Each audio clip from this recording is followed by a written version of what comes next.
하나님 말씀 우리 함께 보겠습니다. 로마서 12장 3절에서 8절까지 말씀입니다. 로마서 12장 3절에서 8절까지 말씀. 신약성경 256페이지에 있습니다.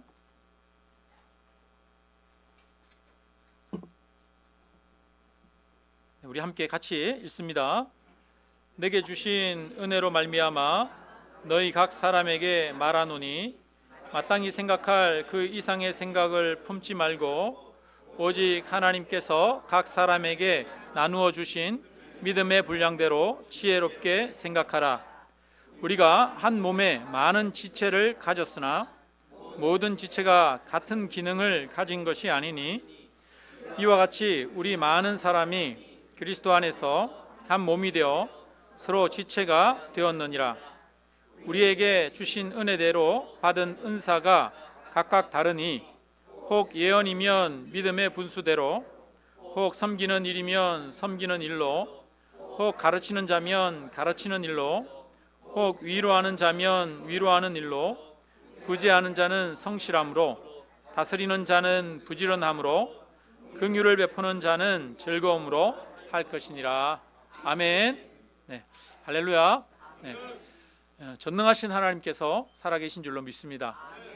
그 전능하신 하나님이 저와 여러분을 사랑하십니다. 그래서 하나뿐인 아들을 십자가에 내주셨습니다.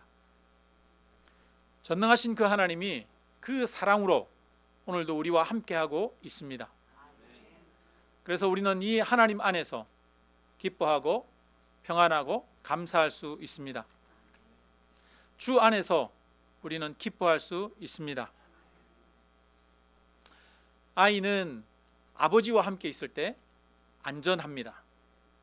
아이는 부모님과 함께 있을 때 그 안에서 기뻐하고 평안할 수 있습니다.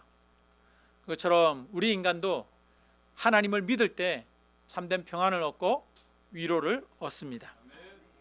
오늘도 하나님을 믿는 믿음으로 주님으로 인해 기뻐하는 평안한 우리 모두가 되기를 바랍니다.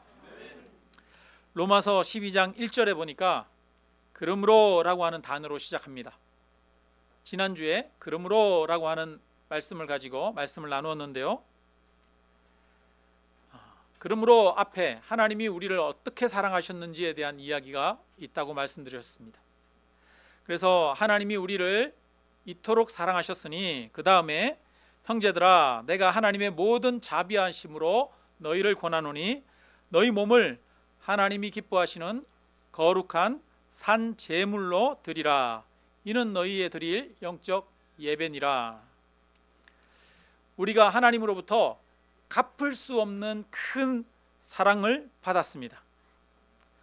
하나님은 독생자 예수님을 십자가에 내주시고 우리를 구원하셨습니다.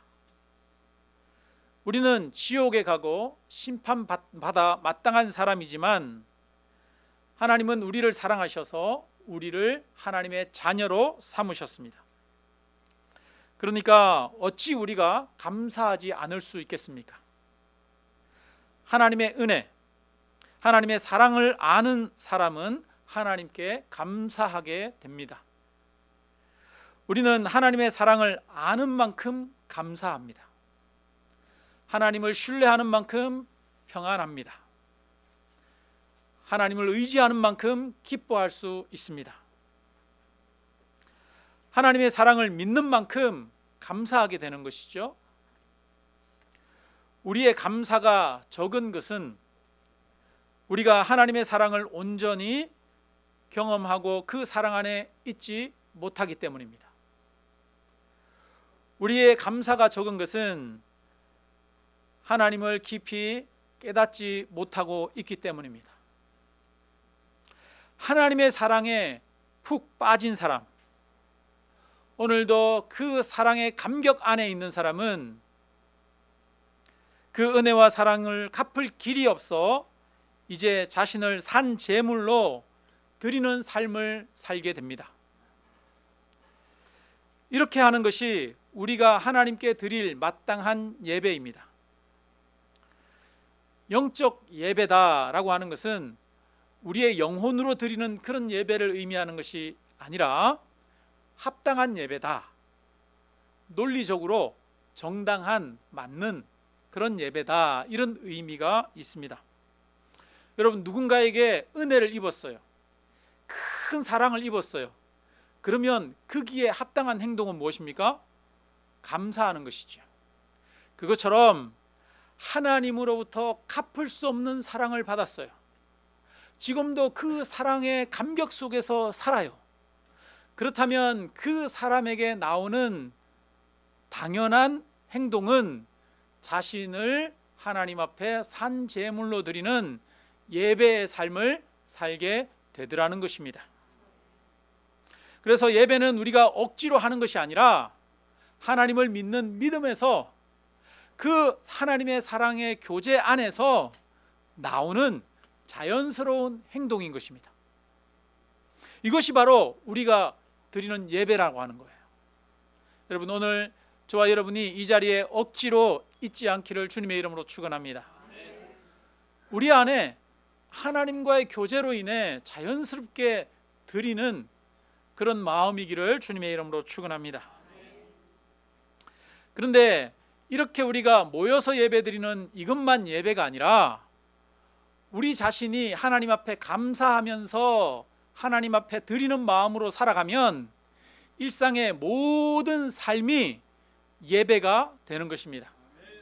그리고 그런 우리 자신이 살아있는 제물이 되는 것입니다. 우리는 살아있는 하나님 앞에 드려지는 제물로서의 삶을 이 세상에서 살아가야 합니다.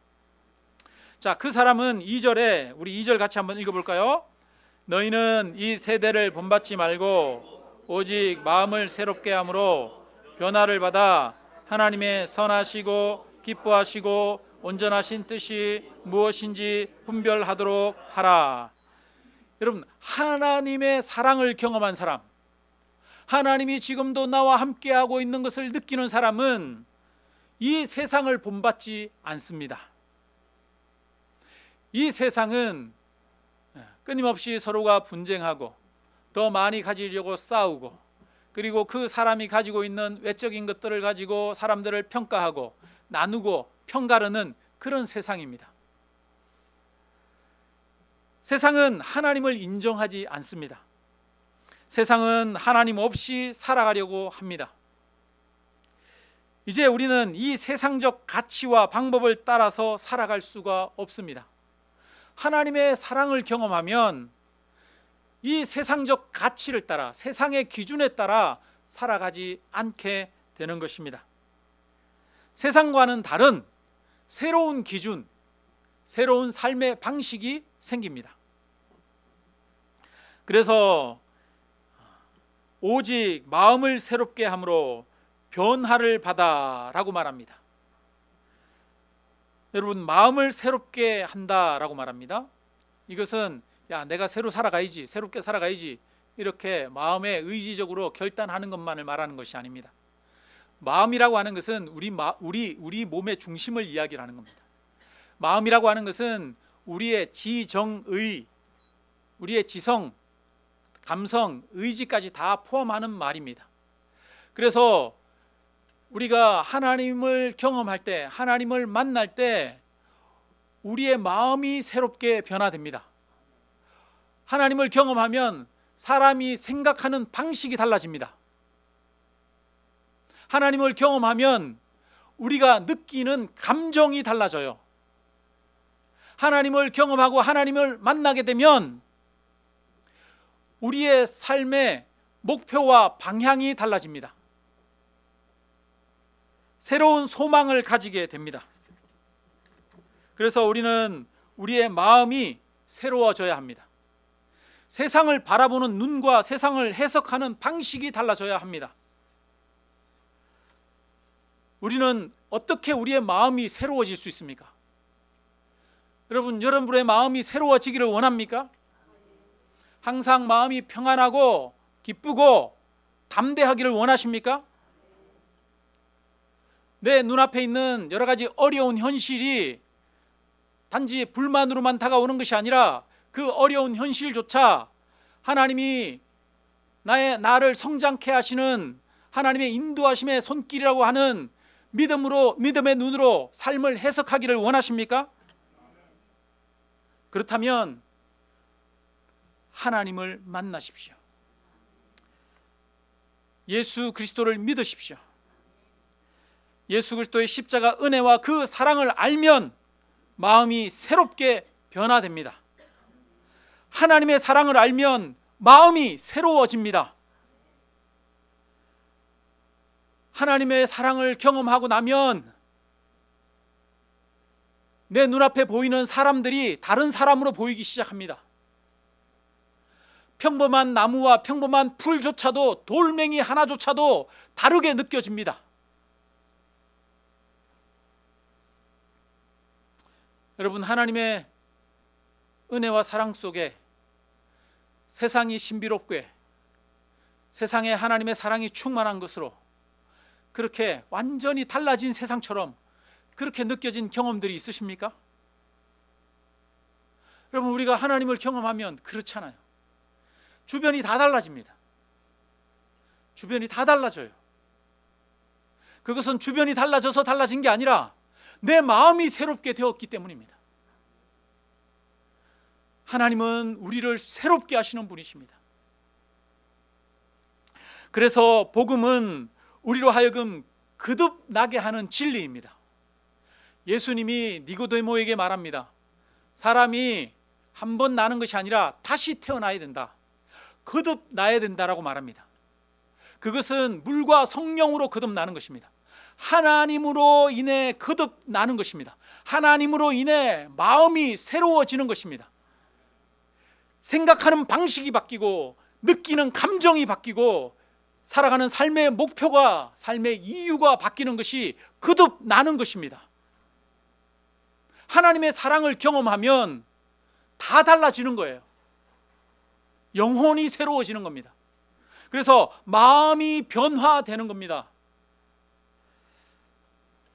분노 가운데 휩싸여 사는 사람이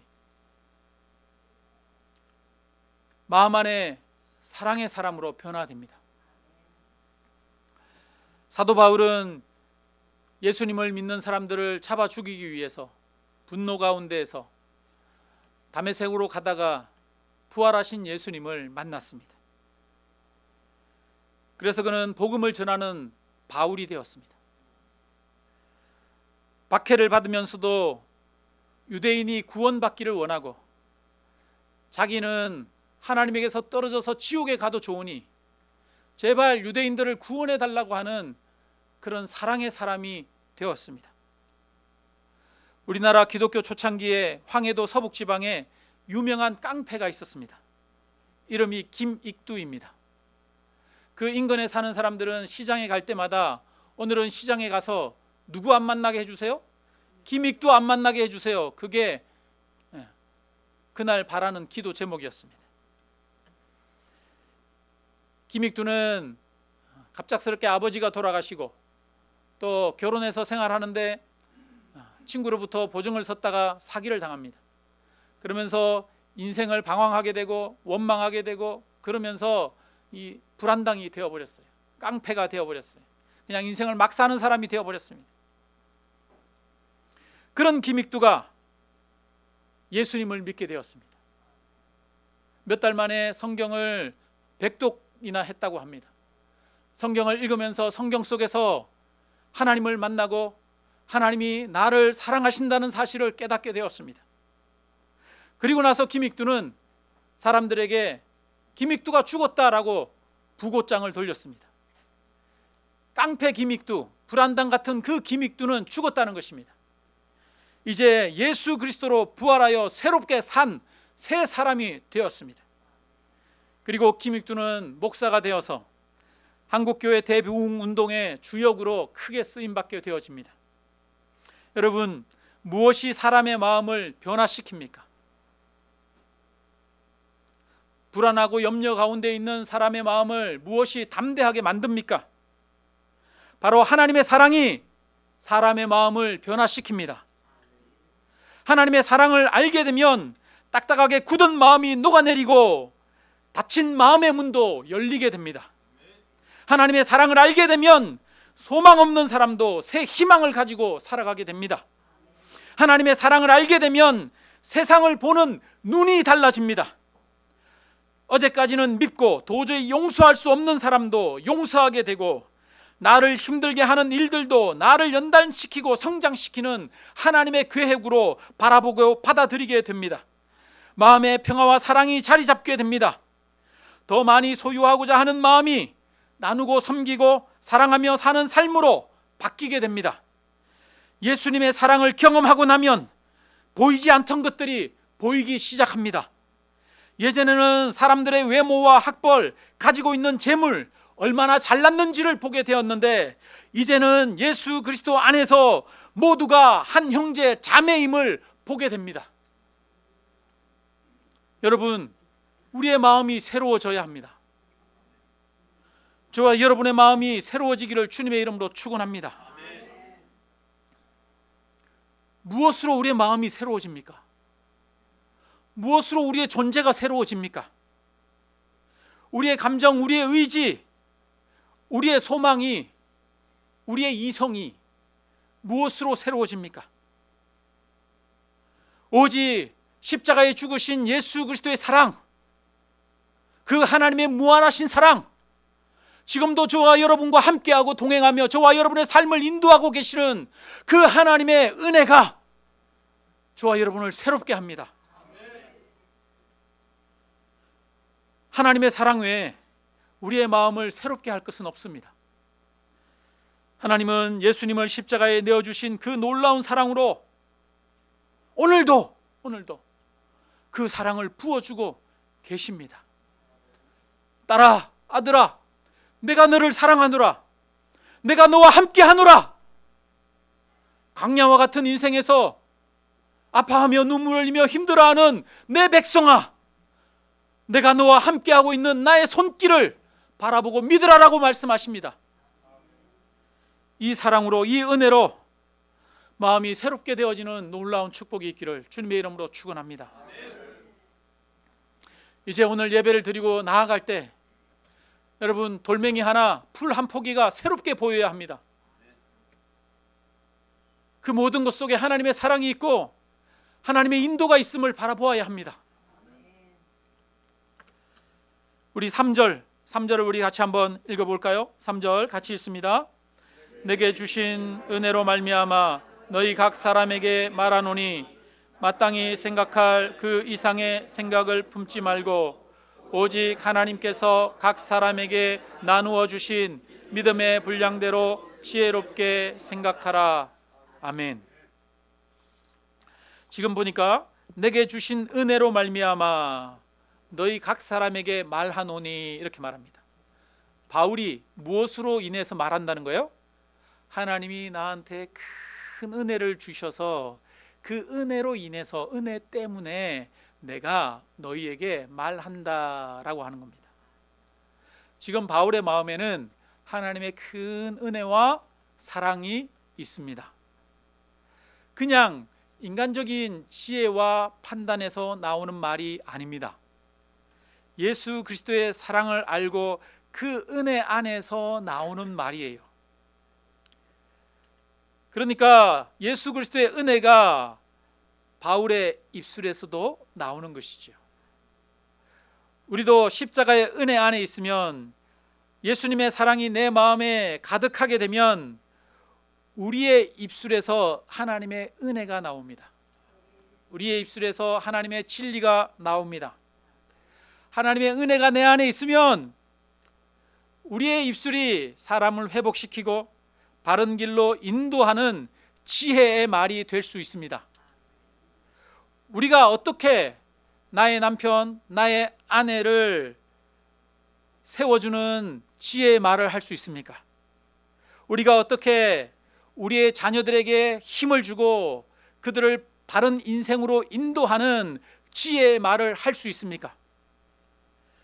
예수 그리스도를 알고 예수 그리스도를 믿으십시오. 하나님의 사랑으로 충만해지십시오. 하나님의 은혜 안에 있으십시오. 하나님의 은혜 안에 있으면 그 은혜의 말이 나와서 저와 여러분의 입술이 사람을 회복시키고 사람을 살리고 사람을 올바른 길로 인도하는 그런 말이 될 것입니다. 바울이 그래서 지금 내게 주신 은혜로 말미암아 너희 각 사람에게 말한다라고 말합니다. 우리의 입술은 하나님의 은혜로 인해서 말하는 그런 말이 되어야 될 줄로 믿습니다. 3절 그리고 또 말합니다.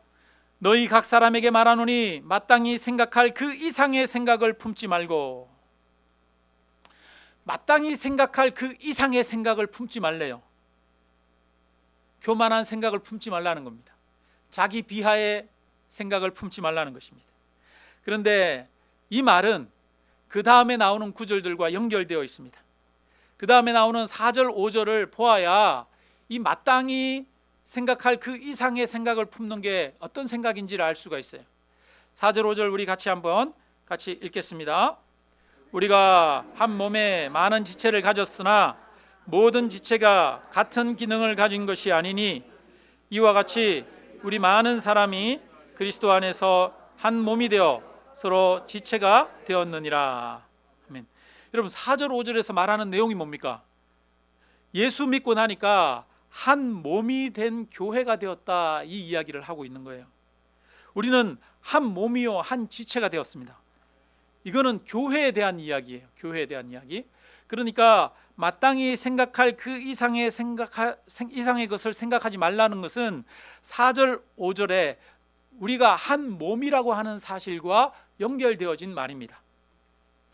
우리가 예수님을 믿으면 서로 지체가 되고 한 몸인데 이거를 잘못 생각하는 거예요. 그거를 마땅히 생각할 그 이상의 생각을 가지고 있는 거라고 말합니다. 여러분, 몸에는 눈도 있고 코도 있고 입도 있고 귀도 있고 발도 있고 손도 있고 여러 지체가 있지 않습니까? 그래서 각 지체가 연합하여 한 몸이 되죠. 그런데 눈이 코한테 야 너는 쓸모없어, 야 쟤는 아무 필요가 없어, 아무 소용이 없네, 이게 뭐예요? 마땅히 생각할 그 이상의 생각을 가지는 것입니다. 우리는 서로가 서로를 필요로 하는 사람들이에요. 그렇지 않습니까? 아무도 혼자서 살아갈 수 있는 사람 없습니다. 혼자서 신앙생활 할 수 있는 사람 없습니다. 그런데도 오늘날 많은 사람들이 혼자서 집에서 예배드리고 집에서 신앙생활 하면 된다고 생각해요. 그렇지 않습니다. 혼자서 신앙생활 할 수 있는 사람은 없습니다. 하나님은 저와 여러분을 한 몸으로, 한 지체로, 공동체로 부르셨습니다. 나만 잘하면 되지, 내 혼자 신앙생활 잘하면 되지, 이게 뭐예요? 너는 필요 없어, 내 혼자 잘하면 돼 라고 하는 거예요. 이게 바로 마땅히 생각할 그 이상의 것을 생각하는 겁니다. 자기 자신을 높이고 과신하는 거예요. 그래서 우리는 서로가 서로를 필요하다라고, 너 없으면 안 된다라고 이야기해야 됩니다. 여러분 옆에 있는 분들에게 얘기해 보겠습니다. 나는 네가 필요해 라고 얘기해 봅시다.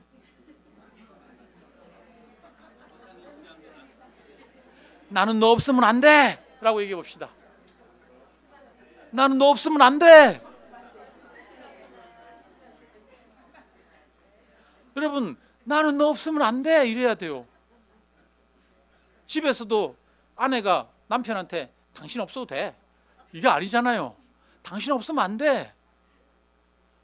아내는 남편에게 난 당신이 있어야 돼, 이래야 되는 건 아닙니까? 그게 한 몸이죠. 한 몸이. 마땅히 생각할 그 이상의 생각은 나는 당신 없어도 돼, 이거예요. 그리고 또 하나, 마땅히 생각할 그 이상의 생각을 하는 것은 나는 아무 쓸모가 없어, 이렇게 생각하는 거예요. 남편들이 그렇게 하지 않습니까? 집에서 1순위는 누구? 1순위는 자녀들이고, 아내에게 1순위는 자녀들이고, 2순위는 집에 있는 강아지고, 3순위가 자기라고, 나는 이 집에 돈 벌어오는 기계야, 나는 아무 쓸모가 없어, 이렇게 생각한다고 하지 않습니까 요즘? 그게 아니라는 거예요.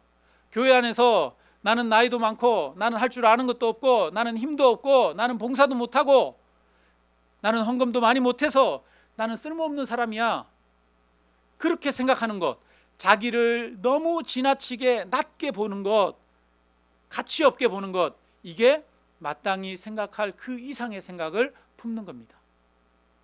여러분 우리 옆에 있는 분들에게 한번 얘기해 봅시다. 옆에 있는 분들에게 내가 필요하지? 물어봅시다.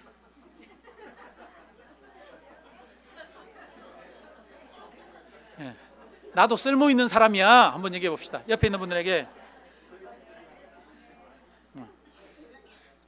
나도 쓸모 있는 사람이야. 한번 하셨습니까? 우리 이상호 집사님, 우리 김거목 권사님한테 얘기하세요. 나도 쓸모 있는 사람이야, 당신한테. 이렇게 얘기하세요. 네.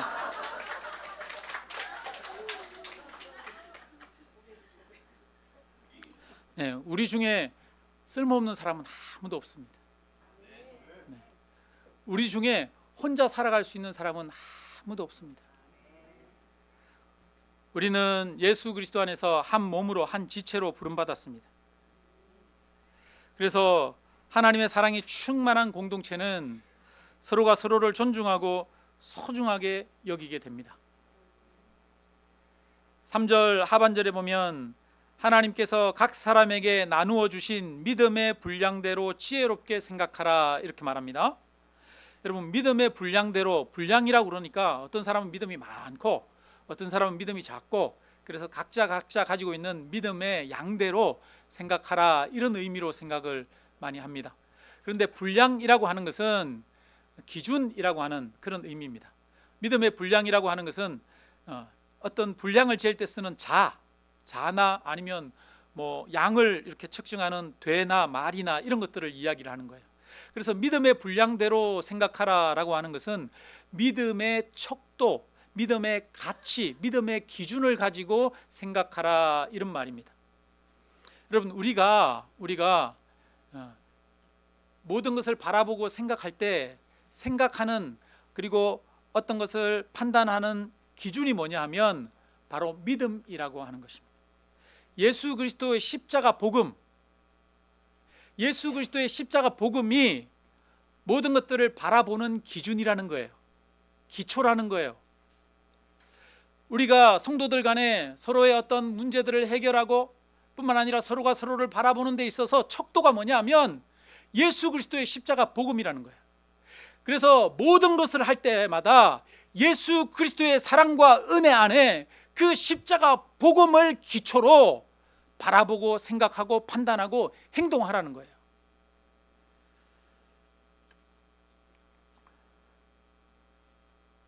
그래서 하나님의 사랑 안에서 합당하게 생각하라, 이것이 바로 믿음의 분량대로 생각하라라고 하는 의미입니다.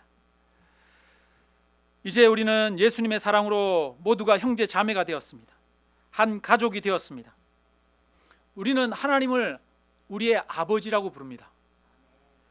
우리는 하나님을 아버지로 모신 한 자녀입니다. 예수님은 말씀하십니다. 누가 내 형제요 자매냐? 아버지의 뜻대로 행하는 자가 내 형제요 자매라고 말씀합니다.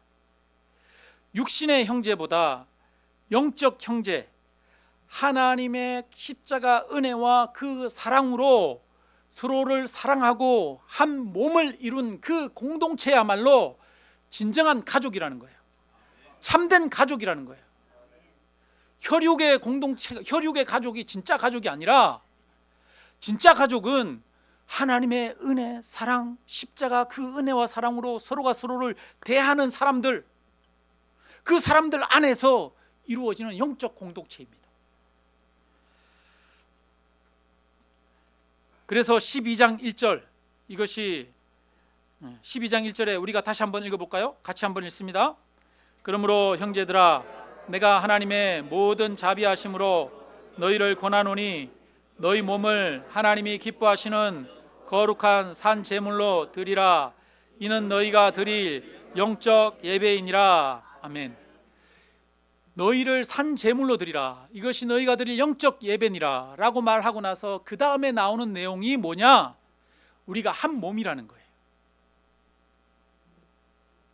교회에 대한 이야기가 나오는 거예요. 공동체에 대한 이야기가 나오는 겁니다. 교회는 이 건물을 말하는 게 아니죠. 교회는 성도들의 모임을 말하는 겁니다. 여기에 있는 성도님들 한 명 한 명이 교회입니다. 우리가 교회입니다.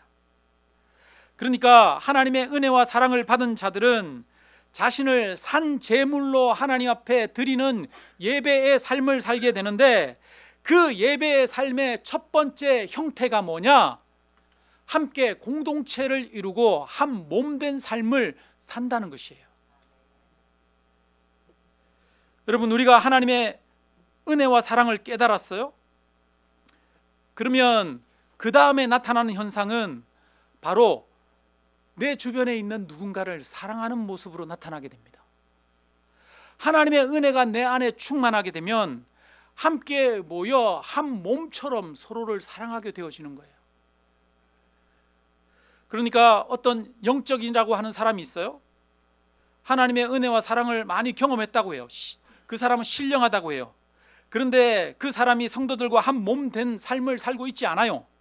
자기가 가지고 있는 은사를 가지고 성도들을 서로 섬기고 또 섬김받고 그런 삶을 살지 않아요. 함께 교제하는 삶을 살지 않아요. 그렇다면 그는 영적으로 충만한 사람이 아닌 거예요. 하나님의 은혜와 사랑을 깊이 아는 것이 아닌 겁니다. 하나님의 은혜와 사랑을 알게 되면 그 다음에 나타나는 현상이 뭐라고요? 공동체적 삶을 살게 된다는 거예요. 자신을 산 제물로 드리는 예배의 삶의 첫 번째가 공동체를 이루고 함께 사랑하는 삶을 사는 거라는 거예요. 여러분, 우리는 하나님 앞에 예배 드리기를 원하십니까? 우리의 일상의 삶이 하나님 앞에 드려지는 산 제물이 되기를 원하십니까? 여러분, 그렇다면 산 제물이 되는 삶은 형제 자매를 사랑하는 겁니다. 함께 교제하며 함께 섬기며 자기가 가지고 있는 은사를 가지고 서로를 돌보며 살아가는 것입니다. 이 이야기를 성경이 하고 있는 거예요. 지금 오순절날 마가다락방에 120명의 사람들이 모였어요. 그들이 하나님 앞에 뜨겁게 기도했습니다. 그럴 때 하나님이 오순절날 마가다락방에 바람 같은 급하고 강한 소리가 있고, 뿐만 아니라 눈에 불의 혀같이 보이는 성령이 사람들 머리 위에 임했습니다. 120명의 사람들이 각자 성령으로 충만해졌습니다. 하나님의 영으로 그 마음이 가득 찼어요. 하나님이 그 안에 함께 하셨습니다. 오순절 마가다락방에서 성령의 충만함을 받고 나서 그 다음에 나타난 일이 뭐냐? 교회가 세워지는 것이었습니다. 교회 안에 놀라운 일들이 일어납니다. 믿는 사람이 다 함께 있어 모든 물건을 서로 통용하고 또 재산과 소유를 팔아 각 사람의 필요를 따라 나눠주며 날마다 마음을 같이하여 성전에 모이기를 힘쓰고 집에서 떡을 떼며 기쁨과 순전한 마음으로 음식을 먹고 하나님을 찬미하며 또 온 백성에게 칭송을 받으니 주께서 구원받는 사람을 날마다 더하게 하시니라. 오순절날 성령이 충만해지니까 그 다음에 일어나는 것이 교회가 세워지고 교회에 하나님의 놀라운 은혜와 사랑이 나타나는 겁니다. 오순절 성령이 임하고 나서 이전에는 세상에 없던 새로운 공동체가 생겨났어요. 사람들이 새로운 유토피아를 꿈꾸었습니다. 공산주의가 이 세상에 나오면서 공동생산, 공동분배, 아무도 궁핍하지 않고 모든 사람들이 똑같이 권리를 누리는 이상사회를 꿈꾸었습니다. 그러나 공산주의는 결국은 몰락했습니다. 부자는 더 부해지고 가난한 사람 더 가난해졌습니다. 그런데 인간이 자신의 지혜와 능력으로 계획으로 할 수 없었던 일이 초대교회 안에 일어났습니다. 초대교회 공동체는 아무도 자기 것을 자기 것이라 하지 않았습니다. 가진 자들이 자기의 소유를 팔아서 사도들의 발 앞에 나누어 놓아두었습니다. 그랬더니 교회 안에는 가난한 사람이 없었다라고 말합니다. 사람들이 모여서 함께 말씀을 듣고 서로 함께 떡을 떼며 교제하며 하나님을 찬미하면서 함께 사랑의 공동체를 이루었습니다. 성령의 역사가 불같이 세상 가운데 임하니까 이전에는 세상에 없던 전무후무한 새로운 공동체가 생겨났습니다. 그것이 교회죠, 교회.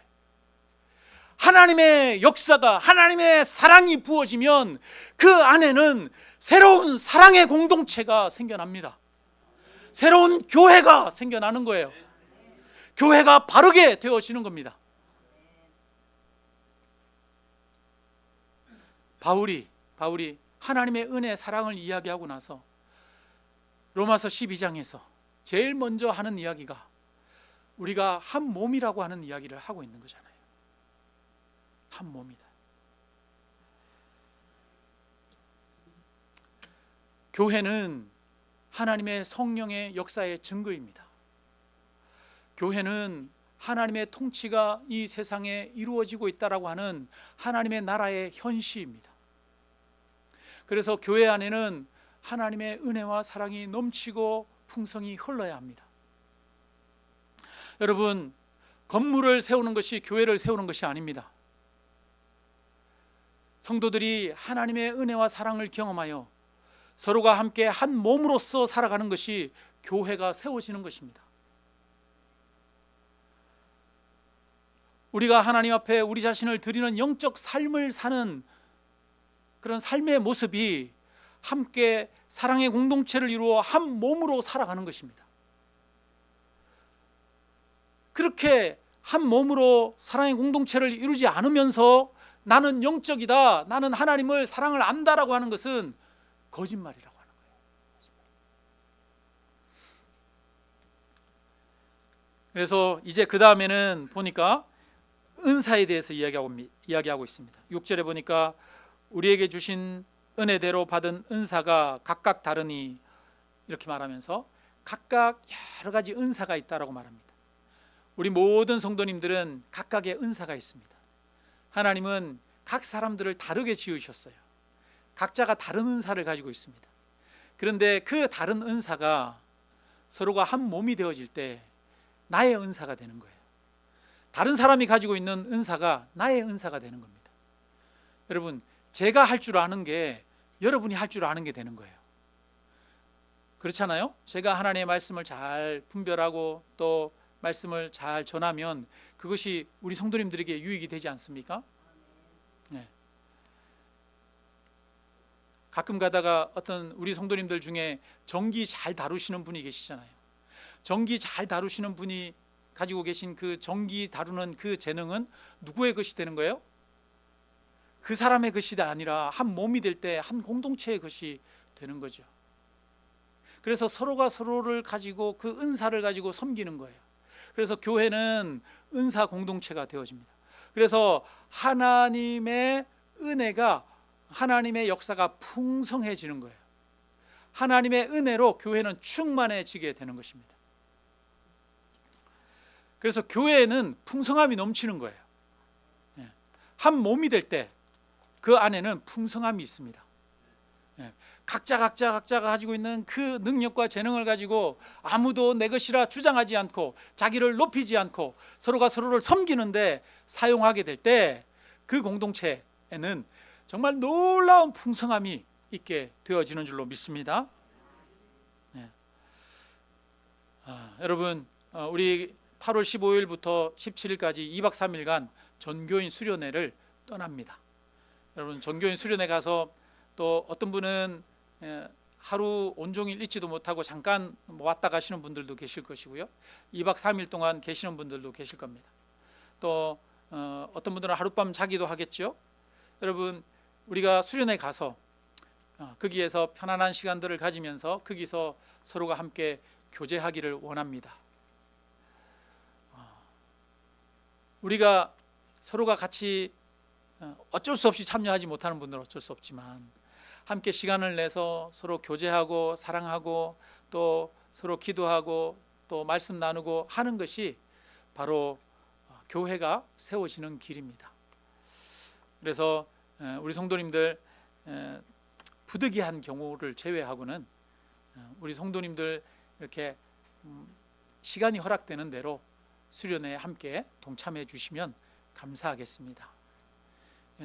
그런 것들이 여러분, 우리 자신을 하나님 앞에 산 제물로 드리는 거예요.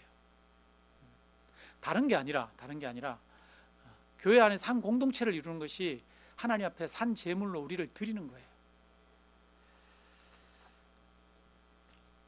우리 모두가 하나님의 은혜가 충만하여 함께 공동체를 이루고 각자의 은사를 가지고 서로를 섬기는 산 제물의 삶, 영적 예배의 삶을 사는 우리 모두가 되기를 주님의 이름으로 축원합니다.